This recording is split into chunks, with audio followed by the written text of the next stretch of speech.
that Spurgeon had made when somebody asked him, what do you think is more important, reading the Word or praying?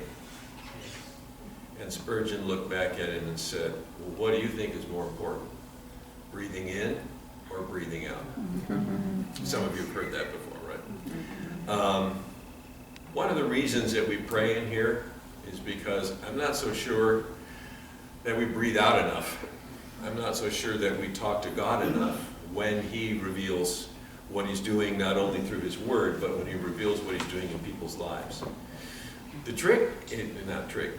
challenge for us is to, when we sit together and we hear things that people are asking us to pray for, there's a perspective that if I'm asking you to pray, for instance, for my witness with these 3 guys I haven't seen for 45 years or whatever on Saturday, there's one thing that you hear, okay, Lord, let your light shine through Peter.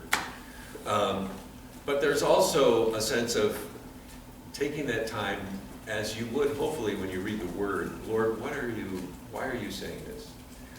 Why did you say it to the people you say it to? Why are you saying it to me? Why is this here? What can I learn from it? And when we pray for each other, my hope would be that you're asking God, within somebody's request, what might you be doing in that request? It's one thing to say, hey, I broke my arm, would you pray for healing? Okay. Why did God allow that arm to be broken? What might be going on in that person? Because sometimes that might even be, reveal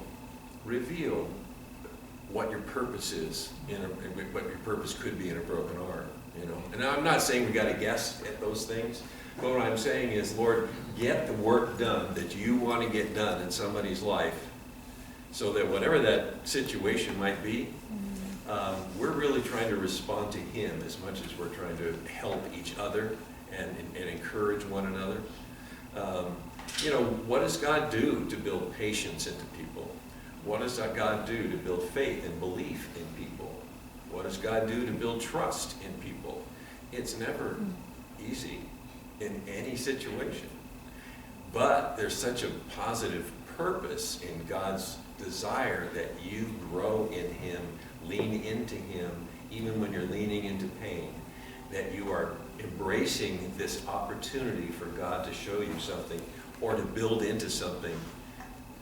No one likes to pray for patience because you know how it comes, right? The Dixons are being refined in the fire of patience right now, and that is just a hard place to be. But I can only believe, whether it's that situation or anybody else's situation, whether they're grieving, whether they're sick, whether they're concerned about somebody, God continues to deal with them in a way that says, come to me.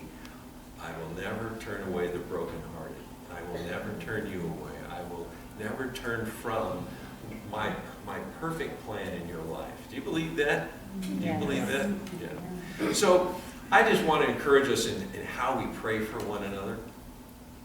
I've looked through the Bible, and I prayed for it numerous times. I don't think it's a wrong thing to pray for necessarily, but I've never seen anybody in the Bible pray for, journey mercies. Right? We ask for it all the time. I need journey mercies. Okay. But the question is, what is it you're really hoping for at times? Is it a question of, I just don't want a flat tire, I don't want to run out of gas? Some of that is just you being planned out, you being ready, you being understanding that anytime you get behind the wheel of a car, it's a gamble, right? Because it's not just you driving, it's the other million people that are aimed at you, right? There's a lot that happens there, and you question, okay, so why do I ask for that? Am I afraid? Do I just want to get there? Am I using God as my travel agent, or am